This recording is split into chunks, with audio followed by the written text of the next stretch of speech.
IVM. The CRED store has me hooked. Specially curated products from over 250 brands and the use of CRED coins to avail exclusive offers and deals across categories like food and beverages, electronics or home decor, etc. That means if you're buying electronics or home decor, it's a discount city. So don't miss out. Download the CRED app now. Folks, welcome to Paisa Vaisa presented by CRED, the most rewarding credit card bill payments app and powered by Quartr. I'm your host Anupam Gupta, B50 on Twitter, and my guest for this episode is Ravi Ravulaparthi, CEO Qapita. And today we are going to talk about ESOPs, cap tables, whole lot of startup stuff and a lot more right after this short CRED convenience break.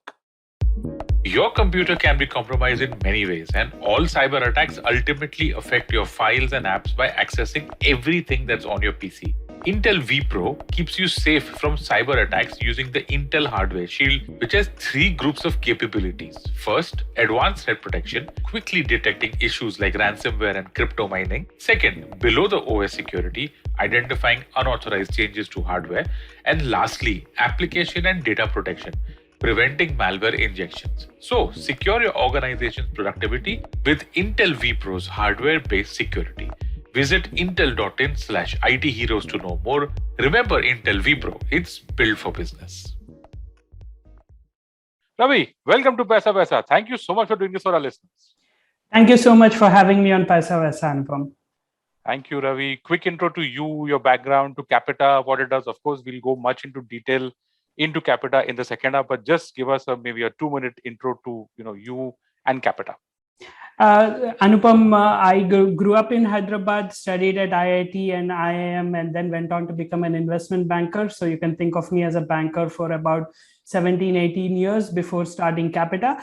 At Qapita, we are building a full-fledged module for digital equity management that includes ESOPs, cap tables, and in future building liquidity solutions for private companies and their stakeholders. Yeah, that's interesting. That was really quick. Okay, now let's just take a few steps back and understand the use case here, Ravi. Let's start. You have 2 broad products. There's cap table and there's ESOPs. Let's start with the hotter topic, which is ESOPs. Okay, it's a bit of a tricky topic, isn't it? And a lot of times it's not even understood probably by the founders and by the employees. So from your perspective, from the work that you are doing with your product, let's look at both sides of the table. Why do you guys think, or do you guys, assuming that you think, where are the specific problems or challenges or areas of misunderstanding from the startup founder's point of view and from the employee point of view for ESOPs? Absolutely, Anupam. So I think the central, if you get to the core of employee stock ownership plans or employee stock option plans, essentially it's about ownership of the company. The moment the company and the founders treat it as an ownership within the company, then it becomes very straightforward for both. The moment you treat it as something else, it's like an extended form of compensation, or it's an extended form of if you treat it as any other instrument than ownership in the company, then you feel that there are differences on how a company thinks about it and how an employee thinks about it.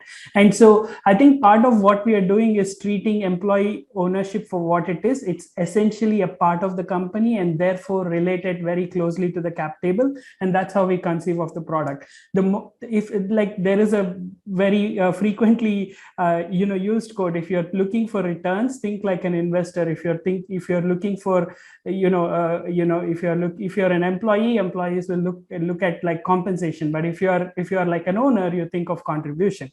So the moment you get everything onto that kind of central thesis, you don't find that many conflicts. The framework becomes easy both for employees as well as for founders and managers of this equity or ESOP plans within companies. I think I will leave that at there when we'll discuss this in more detail. Yeah, my next question is related to that. I mean, look at what you said, right? You said compensation, contribution, and return. All 3 are like so totally different when you look at it as attributes of something like an ESOP, So let's dig a little bit deeper. I mean, you're also a founder now and you've been an investment banker. So I'm sure you've spoken to a lot of founders, and a product is meant for startups. So you would be talking to them on a regular basis, right? So what are the best practices here? Yeah, and let's look at let's try and break it down, because there are 3 or 4 very specific events in an ESOP cycle, right? One is granting, second is vesting, third is exercising, right? And all three are very different from both sides of the table.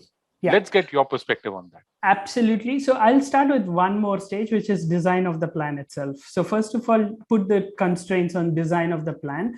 What is your employee stock option plan? What percentage? And that's where you interact with shareholders.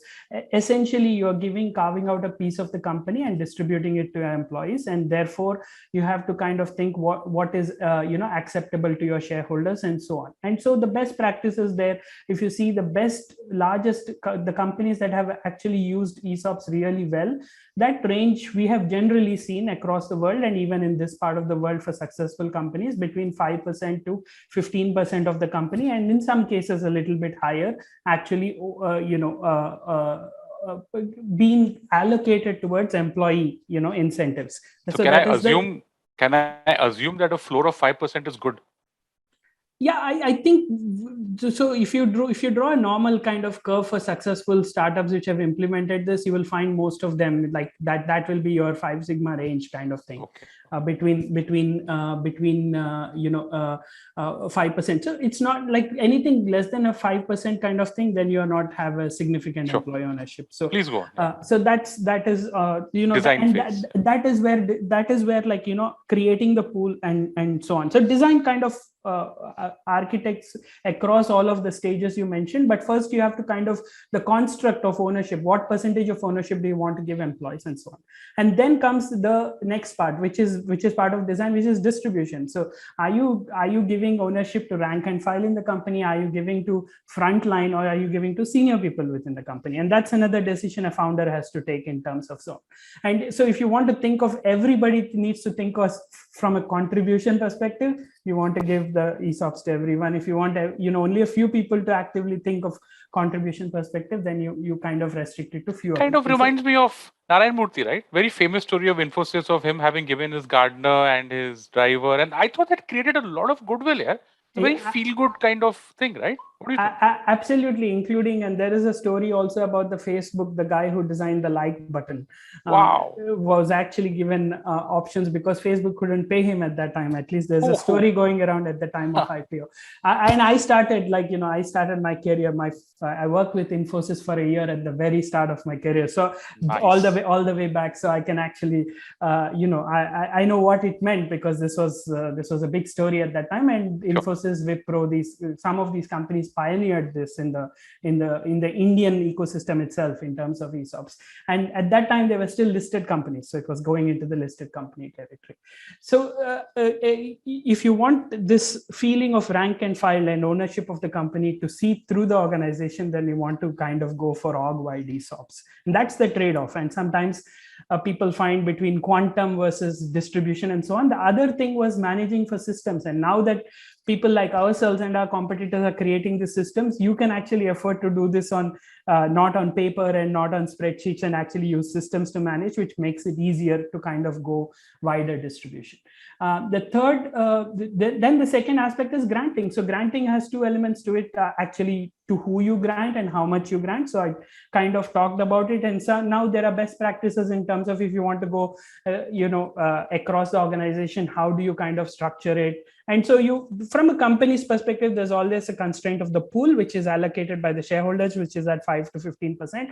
And from an employee perspective, how much, and both parties have to understand that, this is a tool for future value creation. You're getting on a share of the company, and as you contribute to the value of the company and you grow, this will grow. And if you're part of a successful company, then actually what has been proven, and significant amount of wealth has gotten created through these instruments in the Silicon Valley and any other startup ecosystem that has been successful. So it has happened in the US, it has happened in China, it is happening now in India, it will happen in Indonesia and any other startup market that kind of prospers. So this will be a significant wealth creation tool in the longer term, and that is what will energize the entire ecosystem.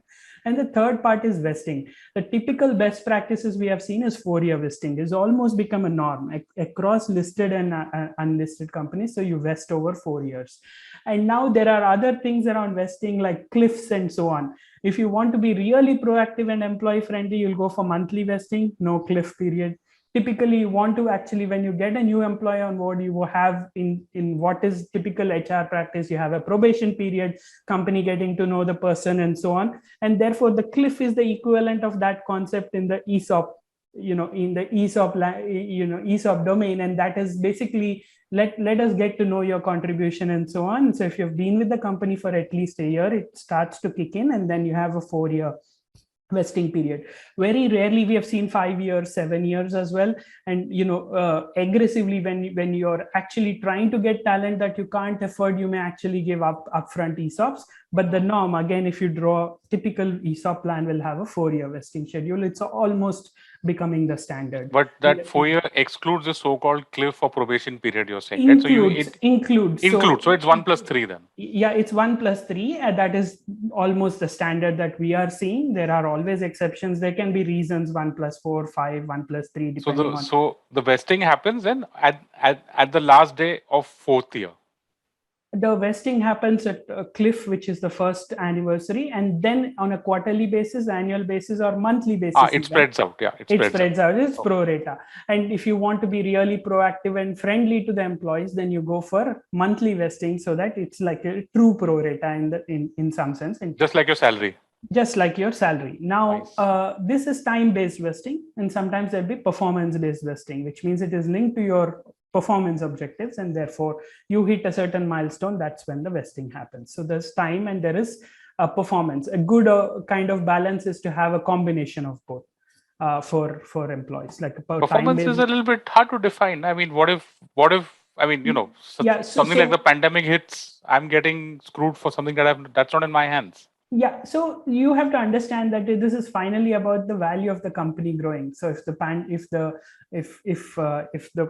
your ESOPs have to mean something, the company has to perform, and therefore you have to think like an owner too when you think of ESOP, that it is a collective thing. Then you collectively create value gets created, and that's where the balance is between the employee perspective and the employee perspective. Sure.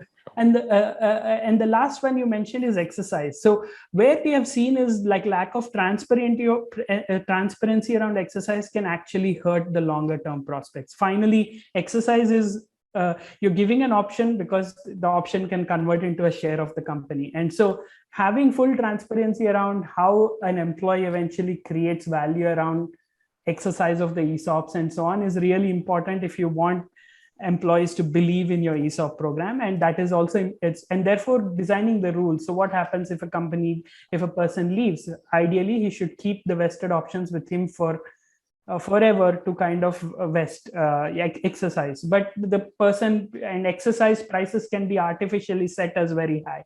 Again, that will not be helpful. And that is where we see there are some scope for evangelization to adopt more best practices than not.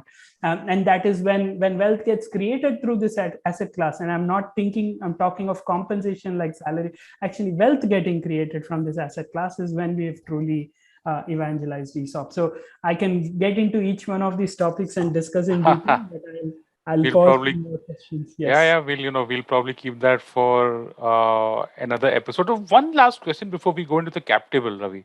Mm-hmm. Liquidity. These are the options I've vested, and I have actually, so I now have those shares, or I've bought the shares with me. They're there in my demat, or the physical shares, certificates, depending on what system is followed by people.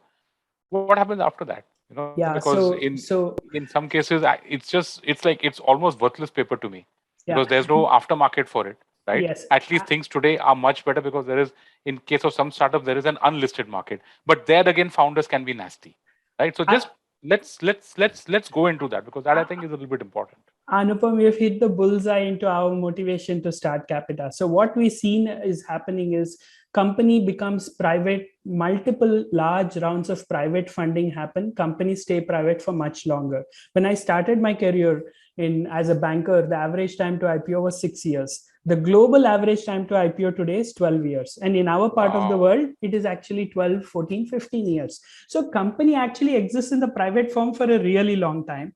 And the true picture of ownership was managed in these spreadsheets, which were cap tables and ESOPs rather than on systems. And we saw in the most developed part of the world, every startup is starting to use systems for these, and it's not widely adopted. And that was one motivation. The second motivation is the liquidity.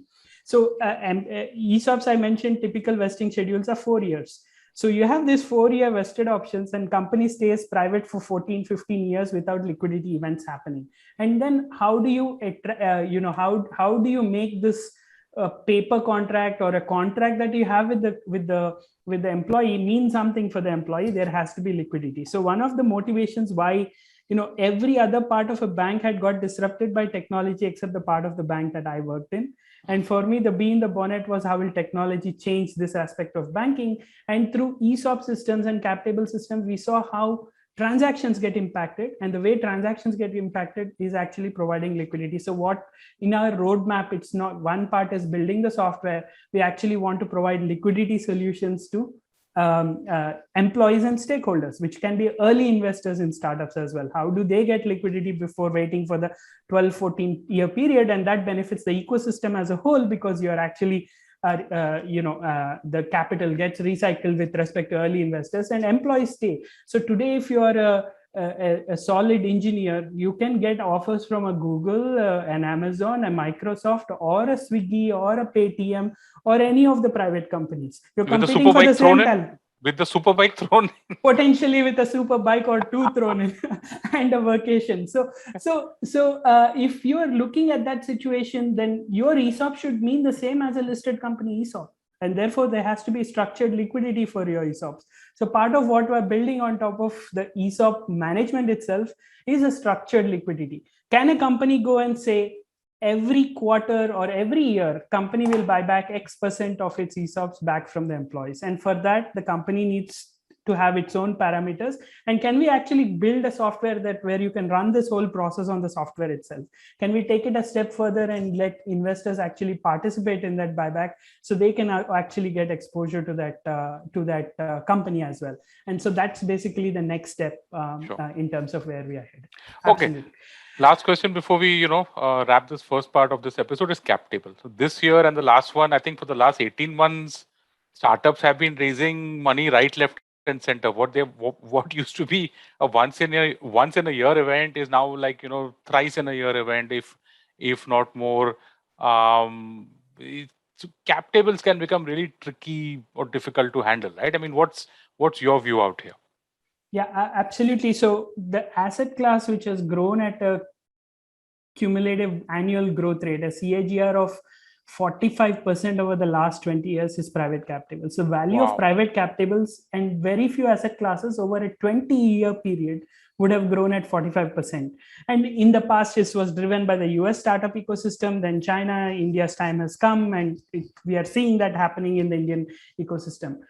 Take that one step further, we actually think today the market capitalization somewhere between 300 to 500 billion will be the private market capitalization. That will be somewhere upwards of 1 trillion in the Indian market. And so you're saying that India's entire startup ecosystem is valued at $1 trillion? Will be valued at $1 trillion at some point of time, years. And right now it's about 300 to 400 billion. Correct. Wow. And that is how big this will become, and this is aligned with national goals. This is basically how we see the startup ecosystem grow, and that is reflective. What you're seeing in terms of funding and all of that is the micro manifestation of this longer term trend. And so if there's $1 trillion sitting in the private markets and there's IPOs happen 12 kind of 14-year cycles, then the liquidity solutions have to come. Not just that, the instruments through which ownership is managed have to be managed on systems, and that is where the cap table. For us, we look at, we don't have like a separate product for cap table and ESOP. For us, it's ownership in a company. A system should tell you what is the true ownership of a company at any point in time. Your ROC filing, or in other markets, in Singapore, the ACRA filing don't actually reflect the true ownership of a company. The true ownership of a company is on the cap table plus the ESOP details. And so we're building one system for integrated view of ownership of a company. And within cap tables, because you do these multiple rounds, you have Series A, Series B, Series C. Each one of them is a separate class of shares. So understanding properties of those classes of shares and how they interplay with other instruments. And then you have options on top. You also may have convertible notes, warrants. So understanding all of that comprehensively on the system is how we are trying to build. And this is how we differentiate from our competitors as well. Folks, and that's it. In the next part of this episode, we're going to jump directly into the product. We're going to talk about how Qapita manages all of what Ravi said, ESOP management, cap table. So we're going to take a small break out here, a small CRED convenience break. My guest, Ravi Ravulaparthi, CEO, Qapita. We'll be right back. $100. That's all it takes to begin your journey with Bitcoin and Ethereum. No, really. With CoinSwitch, you can start investing in over 100 cryptocurrencies with just 100 rupees. On top of that, there are zero charges for deposits and withdrawals, so you can trade, buy, sell, however and whenever you want. All of this, plus their extremely intuitive interface, makes CoinSwitch the perfect app for beginners in the crypto space. But don't take my word for it. Just download CoinSwitch for free and try it out for yourself. If you'd like more information on cryptocurrencies, tune into a show about crypto with me, Rohan Joshi, my new adventure on IVM podcasts. CoinSwitch, kuch to badlega. Folks, we've got a listener question. Hey Anupam, I'm tracking global companies and I want to check out their latest investor releases. Where can I do that? Yep, I hear you, man. All of us are tracking global companies these days. Our portfolios have become diversified. We're investing in global stocks.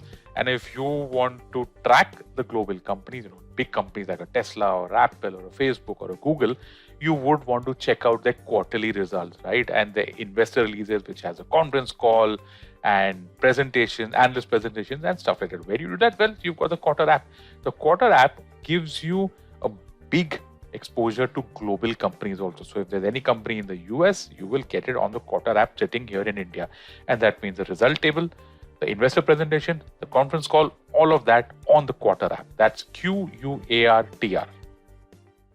To Paisa Vaisa, folks, my guest, Ravi Ravulaparthi, CEO, Qapita. Ravi, let's do it now. Okay, let's jump directly into your product. Walk our listeners through Qapita and, let's say, like we did in the first half, let's start with how Qapita manages the ESOPs for a startup. Absolutely. So the way we manage ESOPs for a company is everything from design. Once you have an idea of how much is your ESOP pool and what plan, then what happens is the next step for you is to create an ESOP plan or an ESOP scheme. So you can create that electronically within the system. You can put in all the parameters, which typically takes care of things like what is the default vesting schedule for anyone getting from the scheme? What are the rules around exit? So if an employee leaves, what happens? What happens to vested? What happens to unvested? All of those rules are captured on the system itself. This is plans. Companies will have 2020 plan, 2021 plan, and so on, right? You can create multiple plans as you go along. So that is step one. Second, you can electronically grant ESOPs on the system, which means if I have 200 employees and 200 employees need grants, you can electronically award. If you need to bulk upload them from a spreadsheet or an employee database that you have, you can upload it, you can create the rules, you can set the grants, and you can electronically grant them as a workflow. If you have issued offline and you're moving on to Qapita, you can actually just read all of that from a spreadsheet into the system, and the system will be ready in very short order. Then once you have all of these, we actually use this for employee engagement as well. So every employee gets their own login. They can see their awards. They can actually simulate what's the value of their ESOPs, what's the tax they may need to pay if they exercise their ESOPs. So all of those simulation tools, and employee gets a dashboard, employee gets details, all the documents, all the signed documents are on the system. So there is no searching for any letter, which is it lying with the employee, is it lying with you? It's an electronic system of record, and it is an employee can see. We are also using this to do innovative things around employee engagement around ESOP. So if salary gets a pay slip, an equity vesting should get an equity pay slip, and it should tell you what's the value. And if you stay with the company for the next 2 years, what is the number of ESOPs going to be? So all those simulators and widgets are built into the system, and that you can manage. Now, ESOP actually impacts 3 different parts of a company, and early in the stage of a company, this is lost on founders, and you figure it out as you go along. It impacts your cap table and your corp dev because it's ownership in the company. It impacts finance and accounting because you have to account for stock compensation expense. And that depends on vesting schedules and all of that. So many times when we show this to larger, more like later stage startups, we are pitching to the founder, to the CFO's team, and also to the CHRO's team. So that's the third department, HR team, because the ESOP management, it's also kind of seen as employee compensation, and therefore, HR gets involved as well. So all of them get their respective views, and you can click a button to get accounting reports on the ESOPs.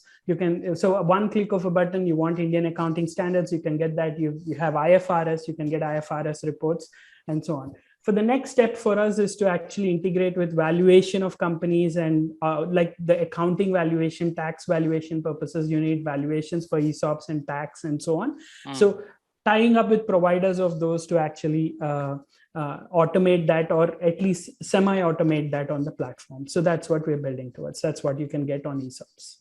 Do employees get happy birthday emails also? I'm We- sorry. we- I'm we- sorry for slipping that in, because you mentioned HR. Reminded me of a very different era in my life where on everybody's birthday you would have a happy birthday mail from HR. So just kidding, by the way. But we do think actually employee engagement around ESOPs is a big area. That's how you can differentiate and explain like this is lost. So we may have some confetti on the system. So I get what you're saying. And in fact, I just now, when you mentioned the detail in which you are going to when it comes to ESOPs, and having an employee have his own dashboard, okay, where he can actually track the value of his investments, of his ESOPs. I'm just trying to think, what's your customer, right? Because you mentioned Series B, C. So I'm guessing that that for someone who's still in the angel or in the seed or in the pre-series around, it's a little bit early for him. Am I right in assuming that? No. Actually, we want to get our customers as early as possible. So the thing is, this becomes complex. The moment you have more than 15 employees with ESOPs, it starts to become complex. So the way we build it is freemium. So if a startup with just 2 founders wants to use our system for their cap table and their ESOPs, it's free until you hit a certain number of shareholders or ESOP holders, and then you start paying. So and that way, we are actually helping the companies when they are young and they're organized, and they can actually grow with the system. And that's how it's designed. So the intention for us is to handle all the way from like in inception, like incorporation to IPO. Today, we just stop short of IPO. We just deal with private companies. But soon we are actually going to build features that listed companies can also use. So we can say you can go all the way from inception to IPO. Sure. Very interesting. Cap tables. Let's talk about how Qapita handles that. So cap tables is like, cap tables, we built it as a self-serve. So if you want to use it, you can, put in your cap table and so on. But where we actually differentiate is we actually do equivalent of a legal due diligence when we onboard a customer on cap table, which means we'll tell you your cap table is slightly different from your ROC filings. And therefore there is some discrepancy. There's a missing share certificate, or we don't actually see the corresponding share certificate or a number. But let's start one step back. Cap table essentially has multiple securities. It has common shares, then it has your CCPS or compulsory convertible preference shares, and each preference share can have a liquidation preference, which is quite common as you go for venture type of funding, Series A, Series B, Series C, and so on. It can have a multiplier, you can have a convertible note somewhere in between 2 rounds, and all of that. So what we do is we not only we record. A cap table is nothing but a series of transactions. We actually record every transaction from inception of a company on the system. If all transactions are correct, the ownership is correct, and the cap table is correct. And that's how we build up to the cap table. And so we provide this as a service to companies. Our customer is a company. It can be an early stage company, late stage company. And for the company, we record all transactions from inception, and investors will get appropriate views. So investor can also look into the cap table in real time and have the latest information. And this can be garbage in, garbage out, which is why we actually help companies on board. We actually do the equivalent of legal DD when we onboard. And because you have all properties of every share class, you can actually run any deal scenarios. You want to simulate the next round. I will raise the next round at so-and-so valuation, so much money. What's my dilution? What's my ESOP pool? How much ESOPs do I need to top up to get to that percentage? All of the simulations can now be done on the system. And you can click a button to download what's equivalent of a financial model, which either a VC analyst or an investment banking analyst would have done for you. Nice. Very interesting. It's good you've said this, because that leads me to the next question, which is that how is your product different from other products out there? Or let's put this in a different perspective. Okay, founders have this entire cost pressures and buying stuff, and software is typically expensive these days, especially stuff that is useful. So they would tend to use, like you said, a Microsoft Excel sheet to do all of this work. Okay. So could you just make the case out here for actually investing in Qapita making sense for startups, for founders? So I will address that in two. First of all, we are talking about ownership of your company. The second most important thing after you start the company is the team. The third most important thing is actually who owns the company and how you'll do and so on. So it's actually, we're talking about something like ownership of a company. And the more you use systems to manage it, it will be accurate, and it will be it actually is a multi-department kind of issue. So it will impact your finance, it will impact your corp dev, it will also impact your HR, and ultimately your team and your employees. And therefore managing it on systems is essential. Now, at the same time, we are conscious that you are a startup, and therefore our pricing model should reflect how startups can afford it, and that's how it is designed. So our goal is not actually to just make Qapita's aim is not to actually make software and charge some hefty amount for the software and make our returns from that. We actually think software is only a wedge. We are actually digitizing what is managed on paper. The bigger problem to solve is how do transactions happen? How does that liquidity problem get solved? How does an employee who's been there for 3 years, has vested and has moved on to some other place, actually get liquidity for his shares? And same for early stage investors. And that is where that is when liquidity is being provided for on the platform, is where we think we'll actually monetize and make. And so the platform itself is designed and is very startup friendly in terms of pricing. In fact, very early stage, until you grow to a reasonable size, you don't pay on the platform. And so that's the two aspects in terms of. Very interesting. Where can our listeners reach out to you, if they're interested in signing up? Ravi at Qapita.com, Qapitacorp.com. At Qapitacorp.com, there's request for demo. If you just click there, someone will reach out to you and call you. You can reach out to us on LinkedIn or on Twitter. There is enough people actually who will look for these kind of inbound requests, and we will organize a demo for you. I'm happy to share some links to videos and so on once this goes online. And it's all the details are, the social media details and credentials are there in the description of this episode. And folks, it's Qapita with a Q, okay? Qapita, right, Ravi? Absolutely. Okay. Ravi, one last question before we wrap up, since we're talking about liquidity. Where does this go from here, right? Because startups are only going to become much more important. And if you don't have pools of liquidity created for employees to sell their shares, this kind of becomes a locked-in thing. And we've had a few unsavory episodes in the last 2-3 years, fairly high-profile ones, which on which people might have different points of view. But it is what it is. There is a situation here where a lot of locked-up wealth can be unlocked if there is either an exchange, which can't happen, I guess, because SEBI won't apply here. The exchanges won't apply here because these are not listed companies, right? And then there are complications, like from a startup's perspective, if you create this, your competitor can just come and pick up a few, take a stake in your company, and you wouldn't even know about it. In your view, where does this go? Over the next 5-10 years, you're saying that startup value in India is set to go from where we are right now, which is 300 billion, to about $1 trillion maybe in the next decade, or whatever the number is. How do we address this? Where do you think this is going? So there will be rails built for private markets. There will be technology-driven solutions on how liquidity can be handled. And our thesis here is to give the power back to the startup in some sense. Have a system where, so the first instance of solving liquidity before going all the way to what can be termed as a private exchange is issuer-driven liquidity. So how can the issuer, which is the company, actually have systems or platforms that they can access where if they want to provide liquidity to some of their employees, there is access and rails built. And because this is all paper based and this is all based on how a private market transaction gets, how the buyer meets the seller, how the transaction happens, how it's settled is all an offline process. And I know it only too well because I've been a banker for 17 years, just making a living out of solving this problem.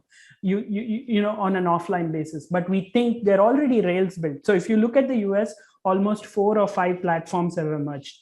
Actually, most leading exchanges in the world have taken positions in these platforms. Most leading banks in the world have taken positions in these platforms. So we don't think the wheel is being reinvented here. We are building it for Indian roads. That's how we think of this. And so I think that's basically how we see.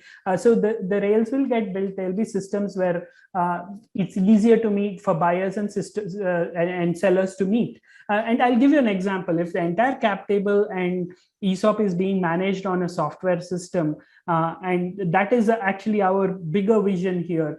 If there are 1,000 startups, there are at least 50,000 equity holders on the platform, 50,000 buyers and sellers and owners of equity. And therefore, how easy or difficult will it be at that point in time to actually build ability for people to buy and sell, and all within the accepted rules of the regulator in that particular market?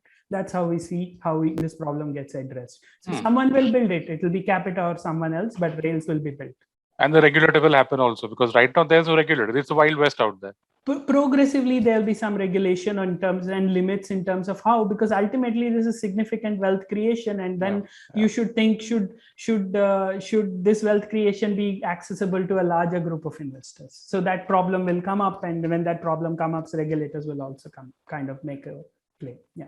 There you go, folks. If you're a founder or if you're an employee of a startup, I hope you found this useful. And let's hope that exchange or that platform or that liquidity happens for all of you startup people, where you can unlock your shares and your wealth out there. And that's a wrap on this episode of Paisa Vaisa. My guest, Ravi Ravulaparthi, CEO, Qapita. Ravi, thank you so much. Thank you so much for doing this for our listeners.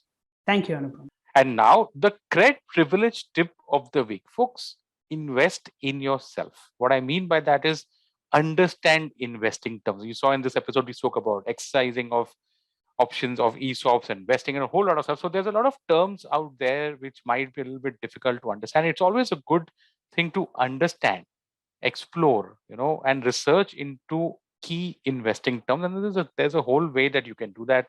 There's stuff on Google, there are books. So please read up, inform yourself, and strengthen your knowledge base before you start investing, and also as an ongoing process. Hopefully our podcast helps you to do that. So that's a CRED privilege tip of the week. And thank you, listeners, for listening to this episode. If you're enjoying this show, please do share it with your friends, family, and people that you know. That would be really helpful for us.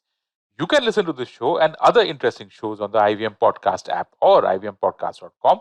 You can also follow us on our social media. We are IVM Podcast on Twitter and Instagram.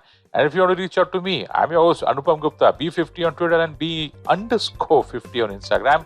Thank you so much for listening to Paisa Vaisa, presented by CRED, the most rewarding credit card bill payments app, and powered by Quartr.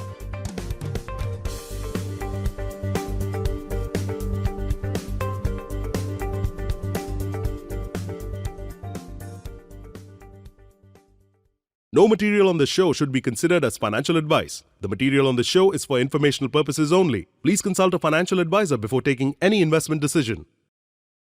IVM